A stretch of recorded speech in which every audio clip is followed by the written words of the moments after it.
Ramanacentre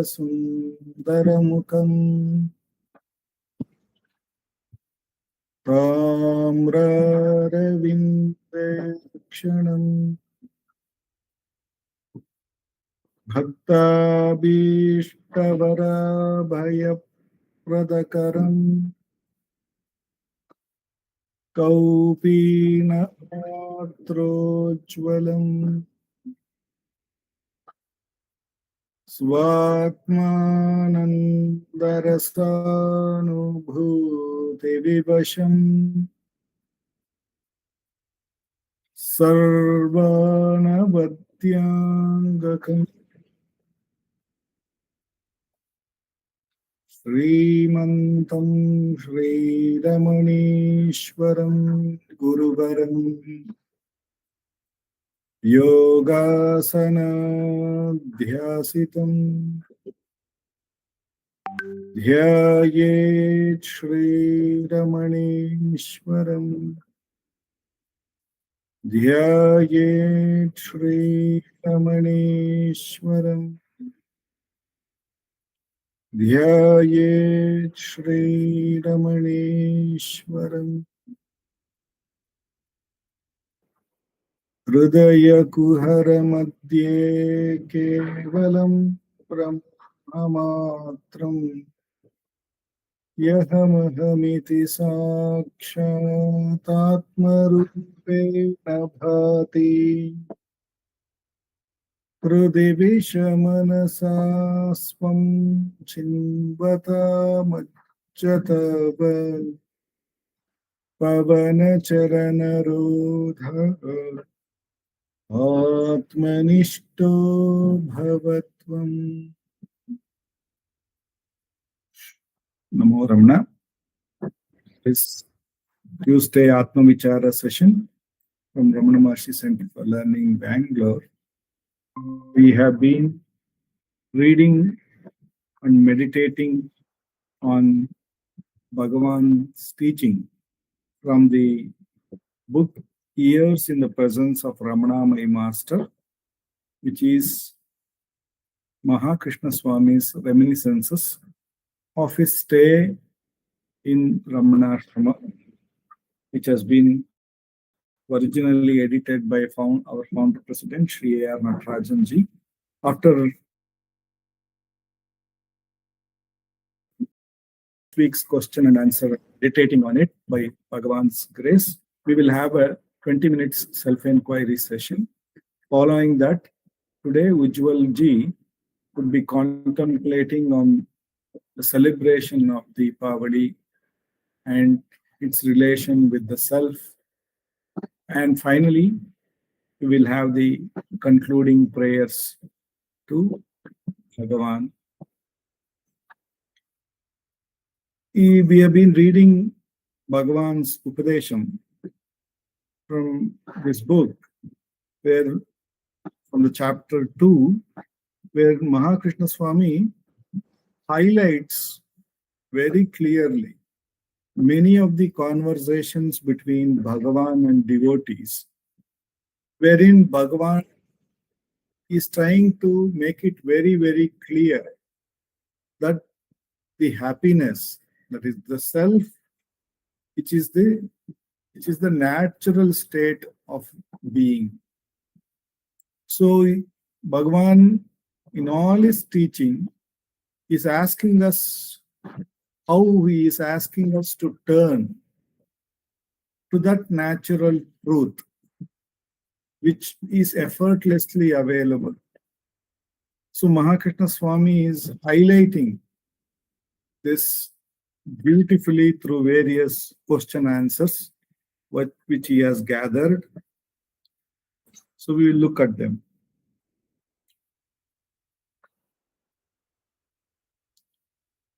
Since questioner asks, since God is truth, consciousness, happiness, since God is truth, consciousness, and happiness, why does he place us in difficulties?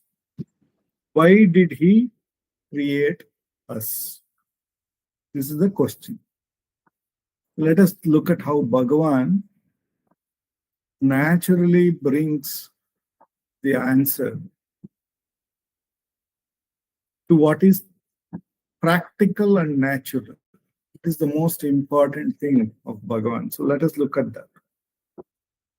Bhagavan says, does this God which you refer to come to you and tell you that he placed you in difficulties? It is you who say so.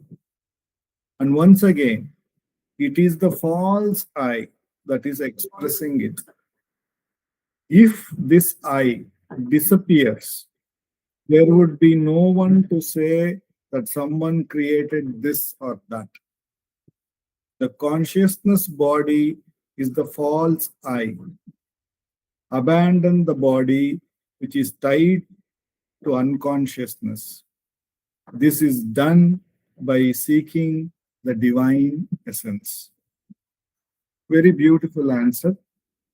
Does this God which you refer to come to you and tell you that he places you in difficulties? It is you who say so. And once again, it is the false I that is expressing it. If this I disappears, there would be no one to say that someone created this or that.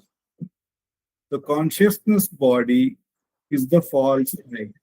Abandon the body which is tied to unconsciousness. This is done by seeking the divine essence. So Bhagavan here upholds the error, there is an imaginary thing here called the God, which this questioner or we ourselves have never experienced. But we think somewhere he is there who has created all of us, and therefore, and there is no, that imagination is very strong, very strongly believed.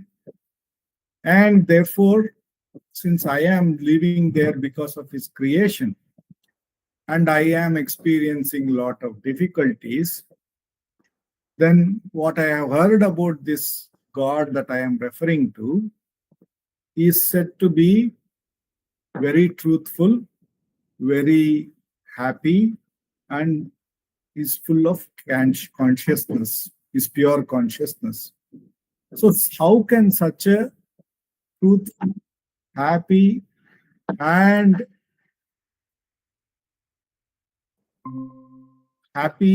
conscious entity, a person, have created us with sort of difficulty is the question. And Bhagavan here, first and foremost, highlights how it is that God which the questioner is referring to is a fraction of his imagination, his or her imagination. Because by asking, did that God that you refer to come to you and tell you, is a question. That begs a question whether that, like any other conversation I would have with any other people, did I have a conversation with God who came to me and told that I am putting you into difficulty or something like that? So obviously, by putting that question, Bhagavan is bringing the attention that how what we have imagined or we have been told by many people becomes a natural accepted truth for us, though we may have not had a first-hand experience of it. There are many such things in our life where we have taken it for granted because the world has accepted it as a normal course of things. I have not experienced whether a particular medicine helps me cure a particular problem of mine. I don't know. I don't know whether how that chemical interacts with my body. But when I go to a doctor and that doctor prescribes me a medicine, and that doctor in turn might have not even researched how that medicine might apply, but he relies again on another person who has researched and found the medicine. So in like that, many things we trust and believe it to be so may not be our own direct experience. In such a way, in that cases, we need to, it begs a question, how much of it is true? So at least in those cases, there are some discipline systems of scientific research, then there are institutions which validate the research and then release then approve the drugs, and then the drugs are referred to the doctor. So there is a system. Whereas here, when we talk about a god or anything, what is the system? We have to rely on many people's thing. So there is no one common thing. Unless I experience myself, there is no way to know. So Bhagavan here is very beautifully, practically bringing us to the attention. Did that God which you refer to come to you and tell you that he has placed you here in this difficulty? Or is it you who say that there is some God who has placed me in the difficulty? Obviously, the answer is that I say so. So therefore, I have assumed a God, and I have assumed him to be my creator, and I have given him further assumptions that he has placed me here, and he is the sole reason for all my difficulties. Then Bhagavan goes on to say, it is you who say so. And once again, it is, if you really go into it and see, are you the real you who is saying it? Or if you go more deep and inquire, it is when this ego I rises and the waking starts, and then we experiences uncomfortable circumstances. That is when I think it is a difficult period. And therefore, I have been pushed into that difficult period. And therefore, it is the I which claims that instead of taking the responsibility, really inquiring what made me get into this difficult period, it goes on to this simple assumption that there is some God who has put me into this situation. So Bhagavan is bringing more clarity that it is the false I that is expressing it. If that false I disappears, then there would be no one to say someone created this or that. And that is when Bhagavan again makes us to practically see that in the deep sleep, there is no false I who is claiming it. And therefore, there is no creator, no difficulty, nothing to be dealt. So by saying that I, when the I disappears, Bhagavan is telling that whenever there is no I, whenever there is a state where there is no ego, that is the body consciousness is not there, then there is nobody claiming that there is difficulty and there is God and all of this is happening. So Bhagavan therefore had made it too clear. One, this ego I can disappear. It is not there. It has appeared, so therefore it will disappear. He has also made it very clear that whenever this appears, that's when the difficulties rise. That's when all the creator, everything rise with it. The body, the world, and the God. All three rise with it, set with it. That is what Bhagavan is making it very clear.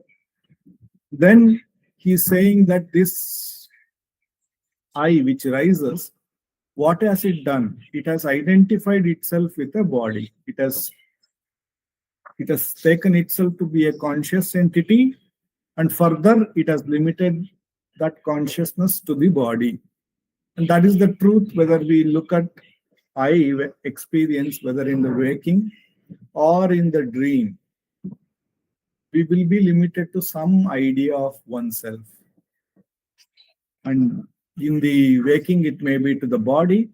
In the dream, there is a dream body. but we will find ourselves to be separate from others. So there is always this false limitation created. And that is what Bhagavan is saying.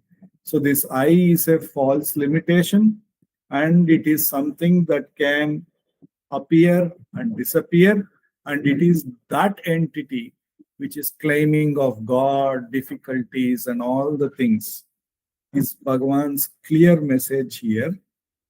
So when we abandon one of the entity, if we let go in the conscious body coming together, that is when the chit, which is consciousness, and jada, which is the body, then they come together.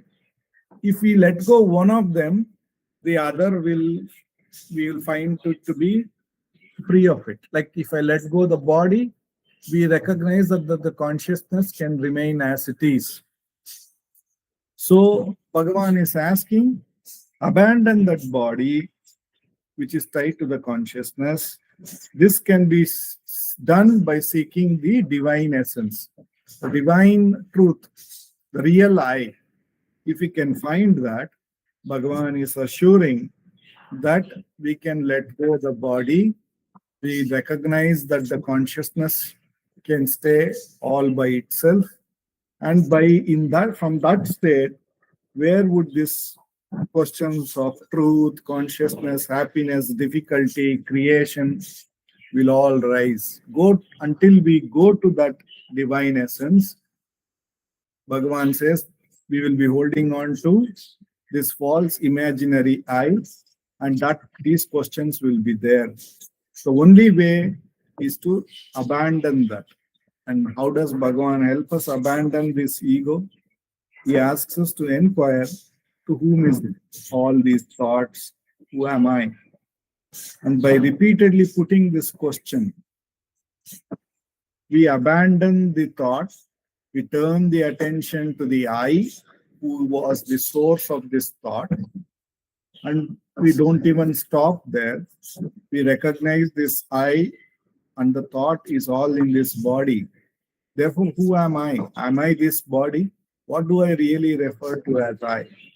When we really start seeking it, then we recognize the divine essence, that is the pure being, the pure consciousness, which exists and shines without anything holding on to it. Therefore, it is in the pure state of happiness. And by repeatedly questioning, whom is this, who am I, Bhagavan assures that we get back to our real natural state, which is ever given to us. And by clear recognition of our real natural state, all these so-called imaginary difficulties will all go away, and one will find one's natural state of happiness. With Bhagavan's immense grace, with which alone we have come to this most direct path, for the next 20 minutes, no matter how many thoughts come, no matter what is the nature of those thoughts, it is all for the thinker, I. Therefore, by inquiring to whom is this thinker I becomes available. I am the one who is thinking. I am the one who is seeing these thoughts. It is I. But Bhagavan further asks, who am I? Who is this I? Who is the one really paying attention to the thoughts and everything? And who is this I? Who is aware of it? When we put the attention to that which knows all of this, there we see that it is pure existence, pure awareness, and there is not even, it is like the light of the sun, in whose light all activities are going on, but the activities don't bother the sun. In a similar way, that pure being consciousness is untouched by all the activities of the thoughts, I, and everything. And by recognizing that to be our true nature and repeatedly coming back to it, Bhagavan assures that the natural state of happiness will be effortlessly found to be our nature. Bhagwan's immense grace with which we have come to this path. The next 20 minutes, let us practice Atma Vichara.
Bhagavate Shri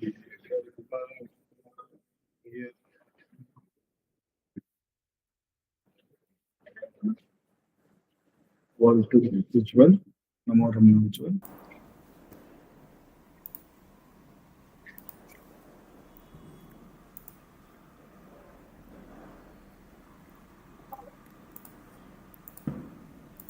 Namo Ramana.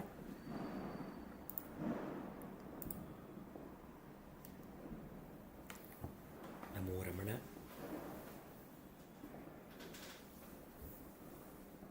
हृदयकुहरमध्ये केवलं ब्रह्ममात्रम् ह्यहमहमिति साक्षात् आत्मरूपेण भाति हृदि विषमनसा स्वं चिन्वता मज्जता वा पवलचलनरोधात् आत्मनिष्ठो भवत्वम्. Om Namo Bhagavate Sri Ramanaya. In every Tuesday's Self-Enquiry Satsangh, we'll have the meditation on the teachings of Bhagavan by Dileep ji, followed by a session of Self-Enquiry meditation. That will be followed by the Manana on the Ramana Gita by Dr. Sharda. Today, on her behalf, we are meditating on the two verses written by Bhagavan Ramana on the festival that we are celebrating these days, these 3 days, which is called Deepavali. And yesterday was the festival which is called Naraka Chaturdashi. And Bhagavan Ramana gives us the spiritual significance of this festival of lights, Deepavali. Nara udal nanan Nara kulagalum Nara gudan nanan Nara kulagalum Narakayan gendrusha gnanati Tihiriyal Narakane kundravan Naranan andre Naraka Chaturdashi Natrinamame Jnanatihiriyal Narakane kundravan Naranan andro Naraka Chaturdashi Natrina Mame Naraka Uruva Nadalayudala Grahamahamanave Ketta Narakana Mapaviyai Nadi Mainthu Tanai Ulidal Deepavaliyam Teli Mapaviyai Nadi Maithu Tanai Ulidal Deepavaliyam Teli Tanai Ulidal Deepavaliyam Teli. Bhagavan Ramana says, this body that we consider as ourselves, this body itself is hell. We all know that before we are born, it is told in our Shastras that we have to be inside the womb of mother. Punarapi jananam, punarapi maranam, punarapi janani, jatare shayanam. Inside the womb of the mother, the place is so small, we are cramped, and there is no light. We are dependent on the mother, and we are covered by filth and our own urine and waste that we are excreting. So we are filled with that, and in that womb, the Jiva, he prays to the Lord and says, "Oh Paramatma, make me free from this bondage inside the womb of the mother. I will remember you and I will attain jnana so that I can break free from the cycle of birth and death. So that is the prayer of the jiva inside the womb of the mother. And as soon as he comes out to the world, the jiva forgets about his promise, forgets about his prayers to the Supreme, and he gets caught in that maya. So, such is this body which is full of filth. Our body itself is naraka, and this ego rises to rule this body.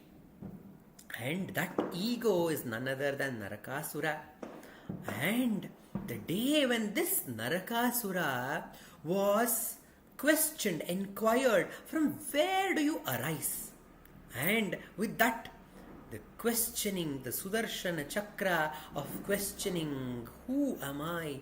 Who am I? Whence am I? Whence am I? This Narakasura, when he was destroyed, that day, the destruction happened by the grace of Narayana. That day is called the Naraka Chaturdashi. And Bhagavan continues in the second verse. He says, the very embodiment of hell is the body tenement. Taking this body to be I, the center, the Naraka ego becomes corrupt. What is the problem if we consider this body as I? If we consider this body as I, we actually become the corrupt Narakasura. And when this Narakasura is destroyed by the Narayana, then alone the true light of the self shines forth. And that is the true Deepavali. If we see the Puranas and if we understand who is this Narakasura, we understand that when Narayana, Lord Narayana, came to earth to save the Mother Earth from the clutches of a Rakshasa called Hiranyaksha, he had captured Mother Earth and he had kept her inside the oceans. And Narayana came as the Varaha Rupa Narayana, and he took the avataram of a wild boar and he destroyed this Asura called the Hiranyaksha, and he lifted up the Mother Earth on its tusks and he protected this Mother Earth. And with their union of Mother Earth and Narayana was this Naraka born. The Narakasura was born. And Narakasura is the ego. Who is this Narayana? Narayana is the self, that which shines as the consciousness. And what is Mother Earth? Mother Earth is this body which has the Pancha Bhutas in it. And in between this Mother Earth, which is the body, the insentient body, and the sentient Atma or the self, in between these two, there is one Chit Jada Granthi which arises as the ego. Bhagavan himself says, the Jada Udal Nan Ennadu. This Jada Udal, this insentient body, will not say I. And Sat Chit Udiyad, that the Sat Porul that is there within us, it does not arise and tell anything. In between these two, the self and the body, arises a ego, Chit Jada Granthi, and it connects both of them and it says I am this body, it says. And because it says I am this body, it creates problem. Dileep ji always shares this great story which Bhagavan tells about the Maapilai Tholan, that is the bridegroom's friend, who does not belong to the bridegroom side, neither he belongs to the bride side. He is neither the Narayana, the self, he is neither the bride, the Mother Earth, but in between he rises and he acts as if he belongs to both the parties, and he is creating a ruckus. He is commenting on everything. the ego keeps commenting on everything. It says, this is not right, that is not right, this has to be like this, that has to be like this. Always complaining and having an opinion about everything in the world. And this is creating problem. Because we think we are this limited identity, it creates problem. We are constantly judging the divine, who is taking care of the whole world. We are telling this is not right, that is not right, this is not right, that is not right. And we have our own ideas, we have our own thoughts, we have our own desires that we are holding on to. And that is represented by Narakasura. He kidnapping the 16,000 gopikas, and he is keeping them in the prison. And he is the ruler of this country called Pragjotishapura. Pragjotishapura is where there is no light. He is the owner, he is the king of that Rajya of the darkness of ignorance, and he is ruling that place, and he is troubling all the people in the world. And he has done tapasya on Lord Brahma, and he has got a varadanam saying that it's only if his mother gives the consent alone, then alone I should die. To the person who is going to kill him, his mother has to say, okay, you can kill my son, then alone I should be killed. He thought, as Khalidasa says, Kuputro jayate, kumata nabhavati. There may be a bad son, but there can never be a bad mother. So a mother will never let his child die or to be killed. So he had this great faith. So he had got a varam from Brahma saying that he should only be killed only when his mother agrees to that killing. And he is leading his life. This Hiranyaksha was killed when in the Krita Yuga. The Krita Yuga was over and Treta Yuga was over, and it was in Dwapara Yuga that his turmoil that he was creating was not able to be tolerated by the people and the gods. They all prayed to Lord Narayana, who had taken the avatara as Lord Krishna. And they told, "Oh Krishna, you have to save us. You have to save us from this Narakasura, who is your own son. But he is creating problem in the world. So you need to take care."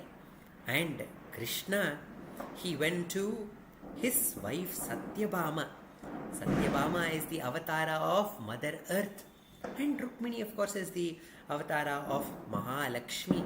And he told Satyabhama about the deeds of this Narakasura. He has been kidnapping all the women and troubling all the women, and he is ruining their lives. So Satyabhama was enraged. He told, "How can a person give trouble to my sisters like all the women?" So she told, "I will accompany you in killing that Asura." So she said, "I will be the charioteer for your attack to Narakasura."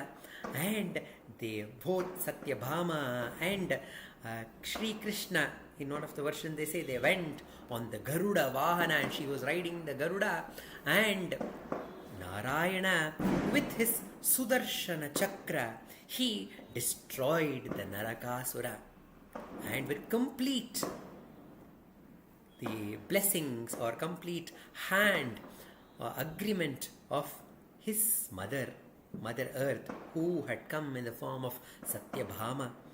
And the ego Narakasura came to an, he was destroyed.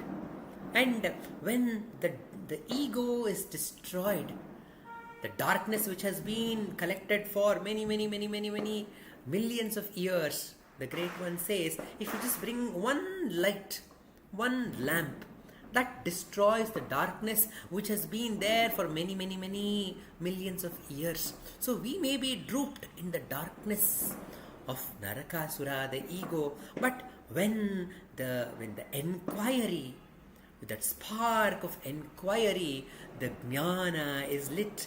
Then there is no darkness, there is light. And that is Deepavali. And Krishna, he freed all the gopikas from that imprisonment.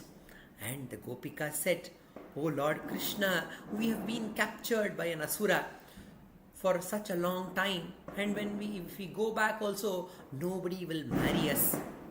Please accept us as your wives." So they all prayed to Krishna, and Krishna married all these 16,000 wives. So I always compare all these 16,000 gopikas as the various desires that we have, which we are holding on to. But when the ego is destroyed, when the jnana is attained, all the desires are fulfilled by the Supreme. And this is what is a question which was asked by Ganapati Muni to Bhagavan. He asked Bhagavan, if somebody has some desires in their mind and they start their sadhana of self-enquiry for the fulfillment of those desires, but in the process of their sadhana they get jnanam, then what will happen to those desires which were there in the mind, which were there in the jiva? What will happen to them? And Bhagavan told, of course, all these desires that a person had when he started the sadhana will all be fulfilled. But the thing is, there will be no great elation of that desire being fulfilled, because they have already attained the highest supreme happiness, supreme eternal bliss. All these desires, we think that the happiness comes by the fulfillment of desires, but they all just get fulfilled, but without any great elation. Everything will happen, because Ramana says that every thought will bear fruit. So every thought, every desire that we have will of course bear fruit. So we should be very, very careful in thinking and having desires. The best thing is to surrender to that Supreme, and that Supreme Krishna will take care of all our desires, and he will shine forth as that supreme light. He shines forth as that light of the self, which is eternal, which is ever full of love, ever full of Atishitala. Sadhu Om Swami says that light is very, very cool light. So we will experience that cool light of the self when the ego Narakasura is destroyed by the Sudarshana Chakra of the enquiry. And what is that light? Here in Shankaracharya's one Eka Shloki has been translated by Bhagavan into Tamil in the Ulladu Narpada Anubandham, where the master asks, by what light do you see? We are seeing so many things. By what light do you see? And the disciple says, Master, I see things in the day by the light of sun, and in the night the moonlight is there and the stars are there, but I use a lamp to see things in the night. Then the master continues, by what light do you see these? By what light do you see the sun? By what light do you see the light? And the lamp. So the disciple says, it is by the light of my eyes I see them. And master continues, by what light do you see your eyes? How do you know that you have eyes? He says, it is because of my mind. The mind says, I am able to see something. So the eyes are there. So the mind gives the light to the presence of the eyes. And the master continues, what? By what light do you see the mind?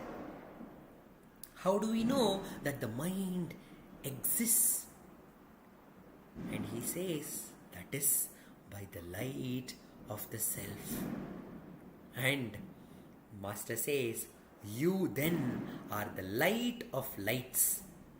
and the disciple has the experience of that light, which lights everything, including one's own mind, one's own senses, everything that we see around, every experience it is lighting. Whatever experience we are having, that is lit by that light of the self, and that light is ever available. Ramana says that light is ever there, but it is this, the Narakasura ego, who is veiling that light. If we question this Narakasura, who are you? From where are you rising from?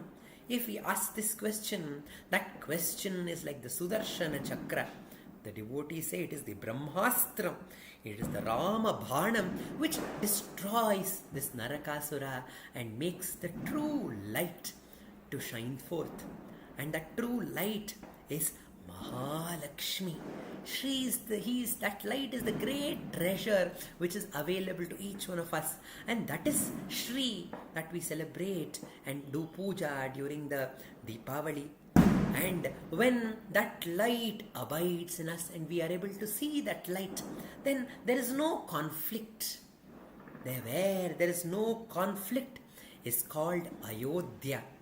And the Rama arrives at Ayodhya, and there is this Rama Rajya where there is righteousness everywhere. Everything is perfect in the Rama Rajya.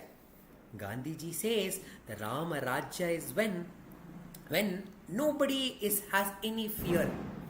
A lady also can walk in the streets late in the night without any fear. Then alone it is called the Rama Rajya. The Rama Rajya was like that. There was no fear, there was no conflict, and everybody were righteous, and everybody were doing their duty as given by the Supreme. So that is the Rama Rajya. The Rama Rajya will happen when this light of Deepavali shines within us.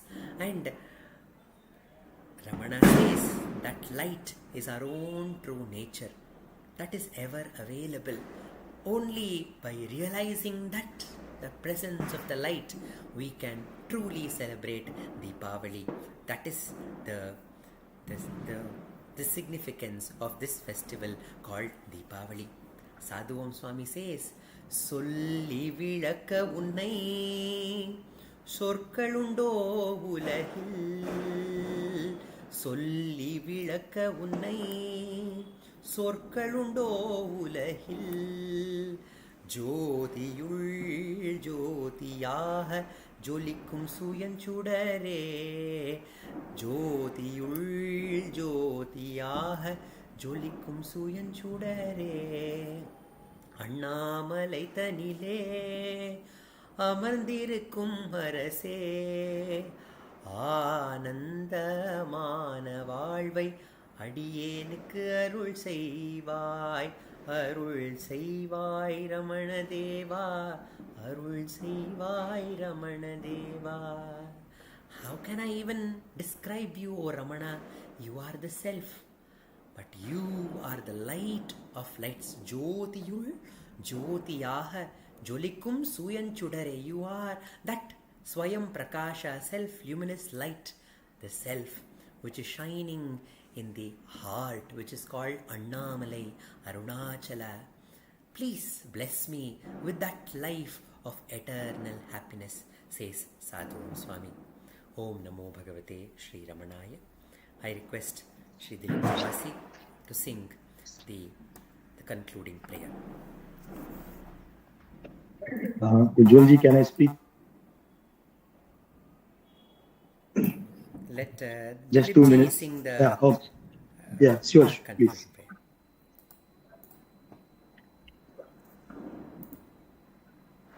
Apar Satchit Sukhavariraashe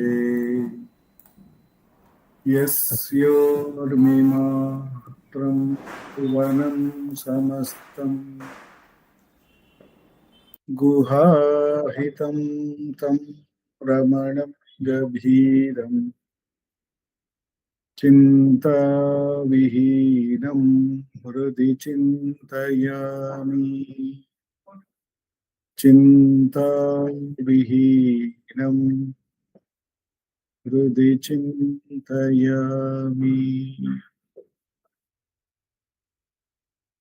NaMo Ramna.